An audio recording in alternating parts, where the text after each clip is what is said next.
pagi, sinar mentari menyapa semangat di hati. Langkah kaki takkan pernah berhenti menuju masa depan yang pasti. Hey calon guru penggerak, kita semua bersama dengan tekad dan cinta membangun bangsa tercinta. Di Kabupaten Pamekasan kita menoreh sejarah,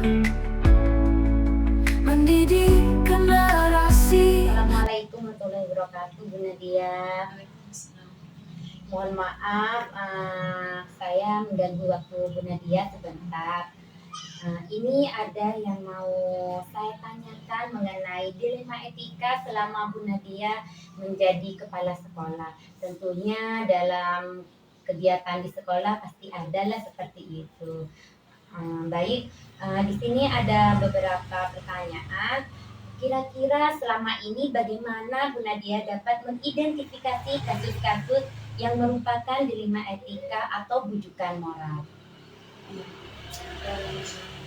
Dalam menghadapi kasus-kasus dilema etika dan moral, biasanya saya sering dan suka mendengarkan saran-saran, masukan-masukan, baik itu dari pihak guru, orang tua maupun siswa secara langsung. Saya juga sering turun langsung ke lapangan mensupervisi untuk melihat kenyataan kasusnya, dan saya akan mencatat apa saja yang menjadi problematika dan dilema etikanya supaya bisa dijadikan solusinya. Oh iya, jadi di situ bagaimana pemecahan masalahnya. Selanjutnya, selama ini bagaimana Bu Nadia menjalankan pengambilan keputusan di sekolah, terutama untuk kasus-kasus di mana ada dua kepentingan yang sama-sama benar atau sama-sama mengandung nilai kebajikan. Iya. Biasanya kita itu saya sering mengadakan evaluasi bersama dengan para guru dan khususnya para wakil kepala, gitu. Karena para wakil kepala ini adalah garda terdepan lah, gitu istilahnya. Jadi kalaupun kita ada permasalahan, biasanya kita bahas dulu di tingkat wakil dulu, dan kemudian kita juga mencari solusi dengan membuat kebijakan berdasarkan pertimbangan maslahat dan tidaknya dari pertimbangan yang kita buat itu. Begitu. Baik, jadi diadakan evaluasi bersama untuk menyelesaikan masalahnya seperti itu. Nah, langkah-langkah atau prosedur seperti apa yang biasanya Bu Nadia lakukan seperti ini selama ini? Iya, biasanya saya artinya ketika ada permasalahan, saya tidak langsung membuat keputusan ya istilahnya, tapi dilihat dulu masalahnya apa, kita petakan, lalu kita coba berikan pembinaan secara berkesinambungan berkala. Nah, kalau misalkan ternyata tidak ada pemecahan masalah, ya artinya sudah kita coba bina tapi tidak ada progres untuk berubah gitu, maka kita berlakukan aturan sesuai dengan SOP yang sudah menjadi ketetapan gitu. Oh iya, berarti sesuai dengan SOP yang ada. Ya. Selanjutnya, hal-hal apa saja yang selama ini Bu Nadia anggap efektif dalam pengambilan keputusan pada kasus-kasus dilema etika? Ya, biasanya hal yang efektif itu adalah kita lihat dulu permasalahannya ini apakah personal guru atau secara umum semua guru, begitu. Jadi kalau permasalahannya itu personal guru, maka saya akan memanggil person yang bersangkutan untuk berbicara, bertukar pikiran, menanyakan bagaimana baiknya dari permasalahan yang terjadi agar ada titik temu gitu, dan bisa didapatkan kemufakatan bersama untuk memecahkan masalah ini. Jadi masalah tersebut biasanya tidak akan berulang karena sudah ada kesepakatan antara saya sebagai kepala sekolah dengan pihak guru, gitu. Kalau permasalahannya itu adalah keseluruhan, maka permasalahan ini akan diangkat di hadapan guru-guru ketika rapat evaluasi bersama gitu untuk dicarikan solusi bersama. Ya. Dan hal-hal apa saja yang selama ini merupakan tantangan dalam pengambilan keputusan pada kasus-kasus dilema etika? Iya, kalau yang menjadi tantangan itu biasanya lebih banyak ke personalnya, kemauan untuk berubah, untuk menjadi lebih baik itu kurang. Banyak hal sih, faktor kekurang mampuan dalam hal apa ya, istilahnya tanggung jawab kurang, disiplin kurang, gitu. Itu sebetulnya lebih ke personal, seperti itu. Nah, apakah Bu Nadia memiliki sebuah tatkala atau jadwal tertentu dalam sebuah penyelesaian kasus dilema etika? Apakah Bu Nadia langsung menyelesaikan di tempat atau memiliki sebuah jadwal untuk menyelesaikannya? Bentuk atau prosedur seperti apa yang Bu Nadia jalankan? Untuk masalah etika, tadi kan sudah ada pengidentifikasian permasalahan ya. Ya. Kita coba cari, kita petakan, kita coba cari solusinya. Dan untuk sebuah perubahan menuju kemajuan itu kan tidak mudah, harus melalui berbagai macam proses. Untuk itu ada pembinaan secara berkala yang diberikan kepada guru-guru, dan biasanya terjadwalnya adalah setiap 1 pekan sekali gitu. Tapi yang memang membutuhkan pembinaan lebih spesifik itu secara person. Jadi saya akan menanyakan, memberikan arahan, mendengarkan dulu, memberikan arahan dan memantau untuk melihat sejauh mana progres perubahan yang dilakukan oleh guru tersebut gitu. Khawatir juga dalam proses tersebut guru tersebut mengalami kesulitan seperti itu. Iya. Berarti di sini setiap pekan dikhususkan untuk pembinaan yang dibutuhkan oleh guru seperti itu ya.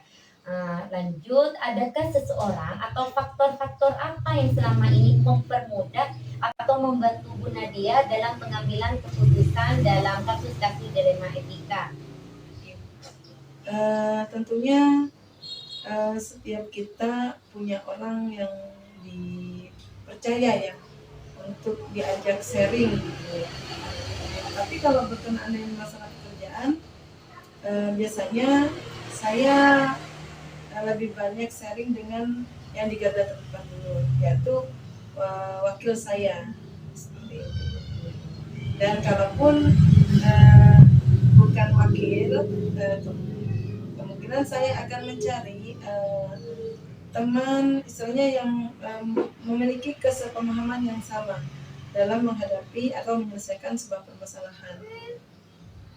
Iya.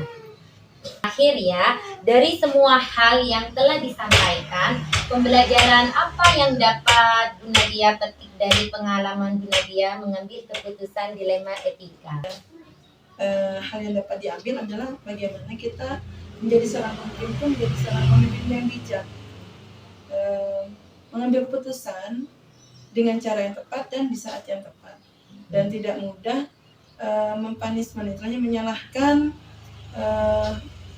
guru kita dengan hal-hal atau kesulitan yang mereka hadapi gitu. Dari semua hal yang mereka kerjakan, karena kita tidak tahu kesulitan-kesulitan apa yang dialami. Oleh karena itu kita sebagai pemimpin juga harus berhati-hati gitu dalam menyikapi sebuah persoalan seperti itu. Ya, baik. Di sini memang seorang pemimpin harus memutuskan sesuatu itu dengan bijak seperti itu ya. Ya, terima kasih Bu Nadia atas waktunya sharing tentang dilema etika yang sudah terjadi atau sudah dialami selama ini. Cukup sekian, saya akhiri. Wassalamualaikum warahmatullahi wabarakatuh. Waalaikumsalam warahmatullahi wabarakatuh. Hey calon guru penggerak, kita semua bersama. Iya, mohon maaf sebelumnya mengganggu Bu Rahma pada hari ini. Begini Bu Rahma, dalam melakukan kegiatan sehari-hari sebagai kepala sekolah selama ini, tentunya Bu Rahma mengalami dilema etika seperti itu. Kira-kira dilema etika seperti apa yang Bu Rahma alami? Nah, selama ini bagaimana Anda dapat mengidentifikasi kasus-kasus yang merupakan dilema etika atau bujukan moral yang terjadi pada Bu Rahma? Baik Bu Lina, terima kasih. Untuk dilema etika itu kan kegiatan istilahnya permasalahan yang versi benar dengan benar, istilahnya seperti itu. Kalaupun bujukan moral itu versi benar dengan salah.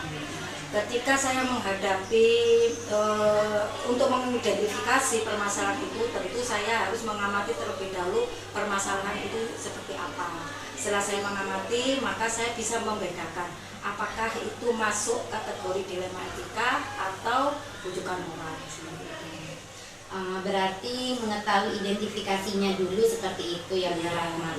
Nah, selanjutnya selama ini bagaimana Bu Rahma menjalankan pengambilan keputusan di sekolah Bu Rahma, terutama untuk kasus-kasus di mana ada dua kepentingan yang sama-sama benar atau sama-sama mengandung nilai kebajikan.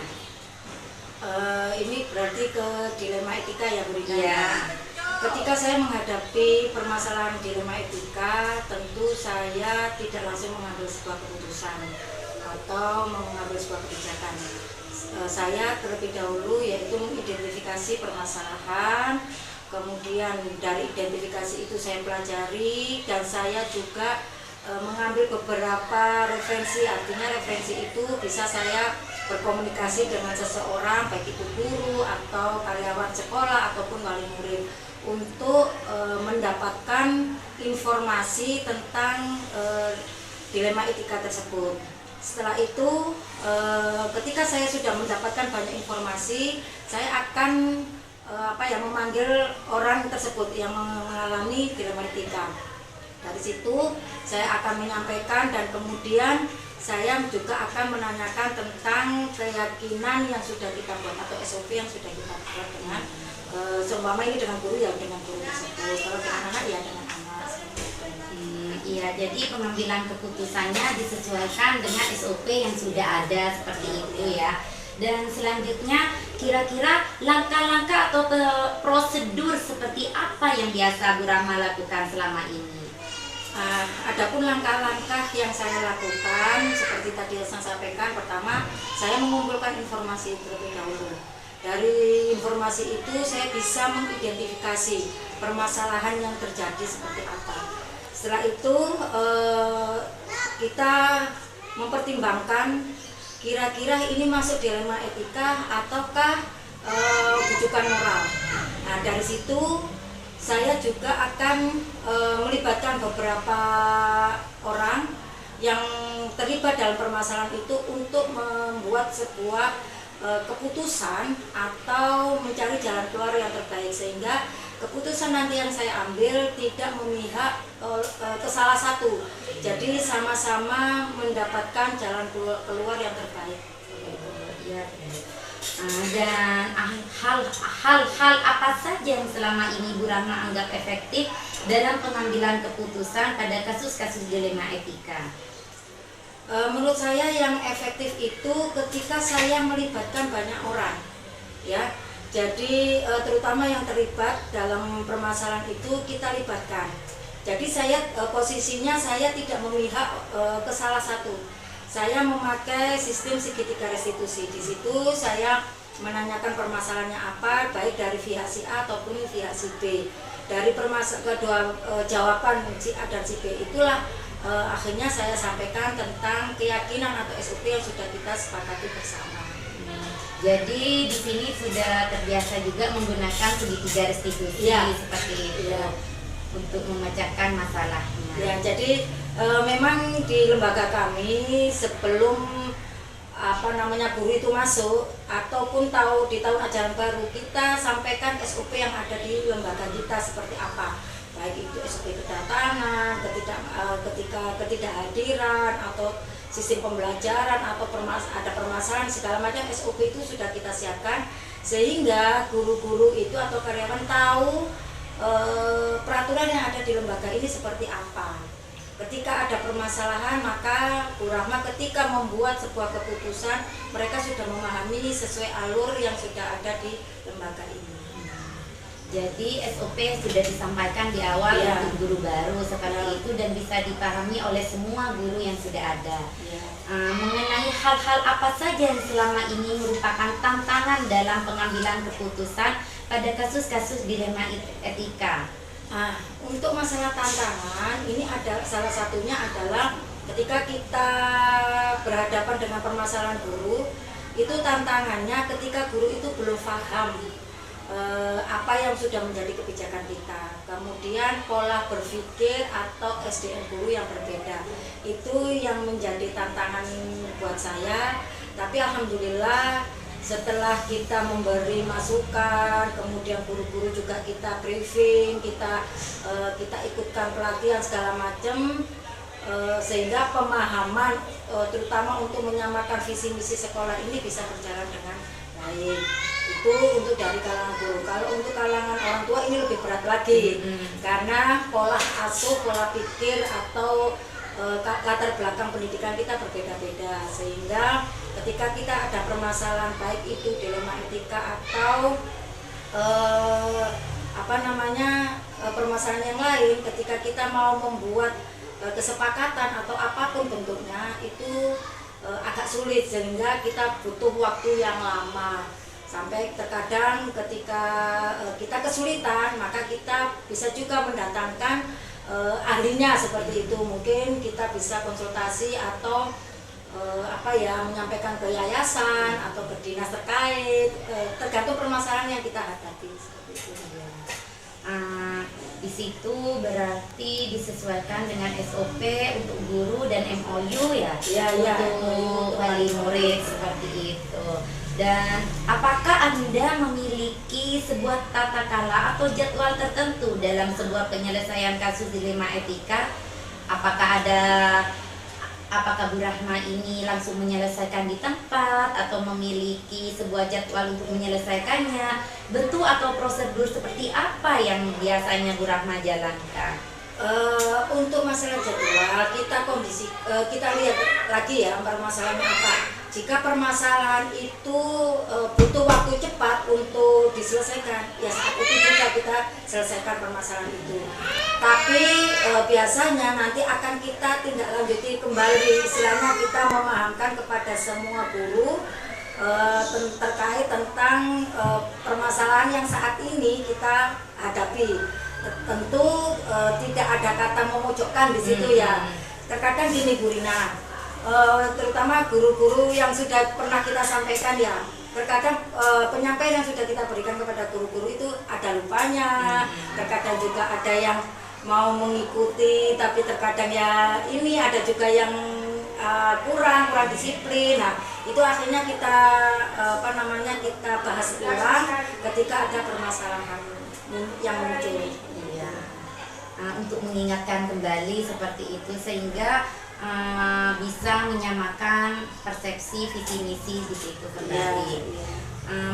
Adakah seseorang atau faktor-faktor apa yang selama ini mempermudah atau membantu Bu Rahma dalam pengambilan keputusan dalam kasus-kasus dilema etika ini? Faktor atau seseorang yang bisa membantu saya untuk mempermudah permasalahan yaitu ketika kita teman-teman sekolah ini mau bekerja sama. Itu satu yang mempermudah saya ketika ada permasalahan. Kemudian ada kerjasama juga ketika saya ada permasalahan, kita bisa kerjasama dengan dinas ya. Kemudian dinas mau merespon apa yang menjadi kebutuhan kita, dan itu juga salah satu cara mudah saya ketika menghadapi masalah, terutama juga nanti ketika kita bermasalah yang membutuhkan ikut campur atau penanganan dari yayasan, juga kami biasanya melibatkan yayasan. Jadi kita sering melibatkan orang lain ketika permasalahan itu dibutuhkan keterlibatan orang lain. Itu salah satu yang mempermudah kita dalam memecahkan masalah yang kita hadapi. Oke, jadi disesuaikan dengan masalah yang terjadi. Ya, Apabila anggaplah masih ringan, itu bisa diselesaikan, bisa dilibatkan juga dengan yayasan. Tapi kalau sangat berat bisa membantu, minta bantuan kepada pihak dinas seperti itu ya. Oke, ini terakhir ya Bu Rahma. Ya. Dari semua hal yang telah disampaikan tadi, pembelajaran apa yang dapat Bu Rahma petik dari pengalaman Bu Rahma dalam mengambil keputusan dilema etika ini? Pelajaran yang bisa saya ambil dari kejadian-kejadian terutama dilema etika ya, ataupun rujukan moral, itu saya lebih tidak mudah, istilahnya berusaha-berusuh untuk mengambil sebuah keputusan. Saya harus bertindak bijak, terutama saya sebagai pimpinan. Saya tidak boleh memihak salah satu, tapi semua guru dan karyawan di sini adalah anak buah saya, jadi mereka harus saya perlakukan sama. Ketika mereka memiliki masalah, saya pun juga memberi keputusannya sama. Saya tidak membedakan karena guru A lebih dekat dengan saya, guru B atau karyawan B ini tidak terlalu dekat dengan saya, enggak.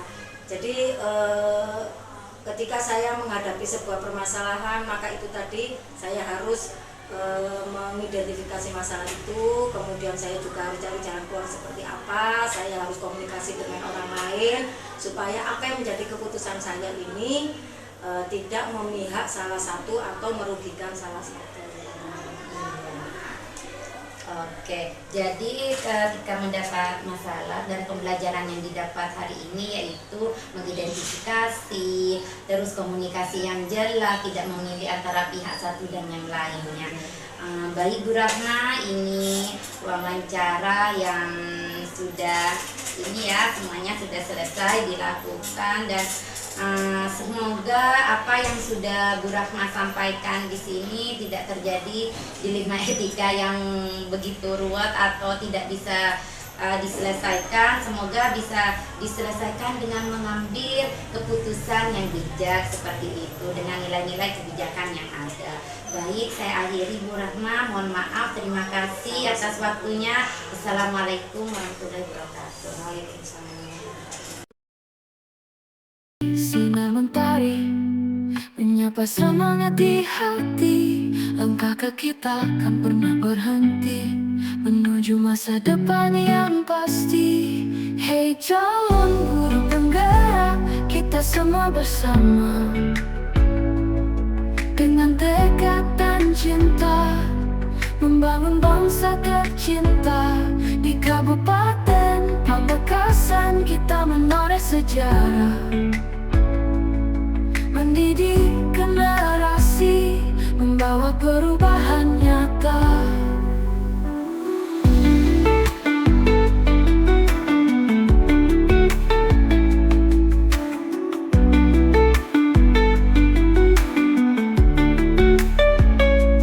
Dengan ilmu dan dedikasi, mengajar penuh inspirasi, menanamkan nilai dan mimpi bagi anak-anak negeri ini. Hey calon guru penggerak, kita semua bersama dengan tekad dan cinta membangun bangsa tercinta. Di Kabupaten Pamekasan kita menoreh sejarah,